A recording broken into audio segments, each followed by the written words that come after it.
tignan mo yung 10 to 100. Ashara. 20. Naglagay ka lang ng IN sa dulo. Starting 20 to 90. Napansin nyo? Ashara. 20. 30.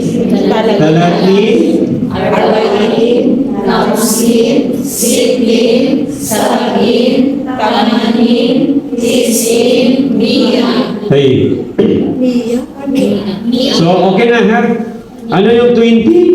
30, 40, 50, 60, 70, 80, 90, 100. So, meron tayong IN. Pag nakalimutan mo yung 30, balikan mo yung 3. Di ba? Talata, talatin. Arba'a, arba'in. Khamsa, khamsin. Sitta, sab'a, tamanya, tis'a, mi'a.